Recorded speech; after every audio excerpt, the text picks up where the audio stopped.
نام خدیجه ابراهیم از پارێزەرم. شخوا ئەمیرۆل vê derê kom bûne ji bo konferansek têl derxistin serasta Herêma Cezîrê ji bo ew jî di nav kar û xebatê daxwaza azadiya Rêber Ocalan de. وەک هەر کەس jî îro dizanê ev yanî bi salana te agahiyên zelal ji rêber Apo nehatine standin yadî jî dibin tecrîdeka giran de ev serê çend salaya jiyan dike di girtîgeha Êmraliyê de jixwe em wekî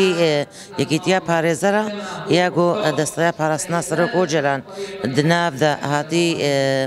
damezrandin û bi alîkariya înisiyatîva azadiya Serok bi hev re gelek kar û xebat kirine. Îro jî ev kar û xebat hinekî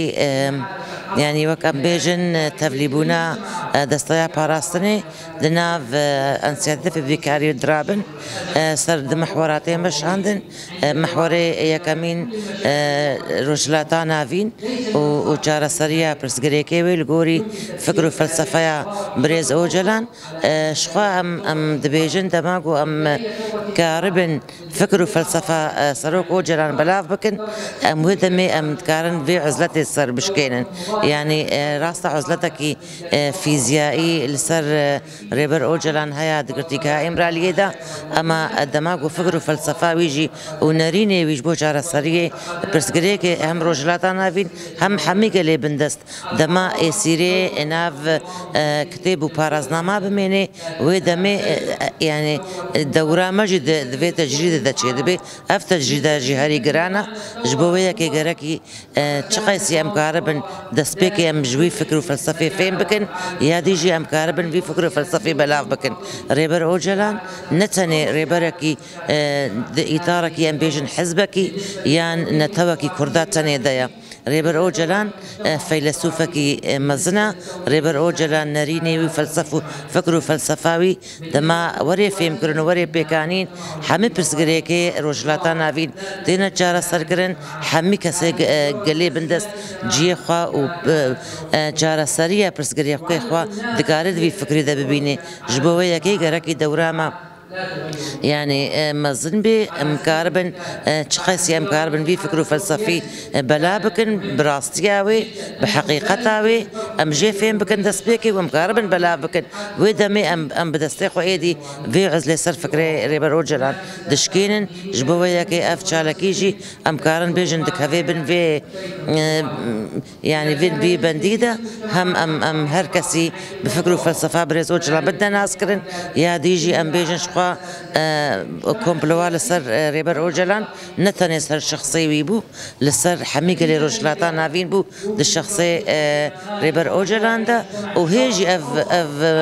komplo berdewam e yanî ne tenê girtina Rêber Apo weke gava yekemîn bû ji bo nîrêl pêşiya wavekin karibin mudaxela rojhilata navîn bikin. Gerekî her kes jî ji wara ev tişt zelal bê û ev hemî tiştê dewleta tir dike dewletê de siraldar dikin heta niha derheqê hem bêjin Sûrî de û gelê rojhilata navîn de istimrariyet û berdewamiya vê komployê ye. مامۆستا جوین ئەنداما یەکێتیە مامۆستaya bajarê Hemûdê tevlîbûna me li vê derkê li vê konferansa hatiye darxistin ji bo tecrîda got li ser rêbertî hatiye kirin. Ev êrişên dewletê navnetewî li ser rêbertî hatiye kirin û divan salê dawî de got sal yanî nûkirina sala peymana Lozanê hatiye kirin ji bo êrişên got li ser cîhanê bi tevahî hatiye çêkirin. Êdî ev konferansa hene yekbûneke di nava Kurda de helwesta herî bingehîn tê de ev çareserkirina pirsgirêkên got ji Sûd wergirtina ji dîrokê were girtin hedef û bingehîna al di vê konferansa henê de riya çareserkirinê ji bo hem helwesta herî bingehîn tê de azadkirina rêbertî dema got rêbertî tê azadkirin tevahiya cîhanê ne tenê weke miletê Kurd hemî pêk hatiye din di aliyê fikriyeta zihniyetê de wer azadkirin. اف دمهانه يعني تجريد هري زياده دولة تركي دخوازه چاوا بکر تجريد گران سر برتي دم شاندن جبو قطبوينه که دناوا گل او ريبرتي د ور چيكرن بالي هري زياده بکشينه سر وي مليهانه د اليه كيدن د بلان خوني لسر هندري رجلات ناوين بدم شاندن جبر وي که هري زياده اف تجريد گوگنها کا زياده د گران کرن جبو زياده بالي بدسل دناو ايريش دولتي ناو نتوي اف تجريد هاني شرمزار کرن که هري زياده هلوسته که بنگهين گريدانه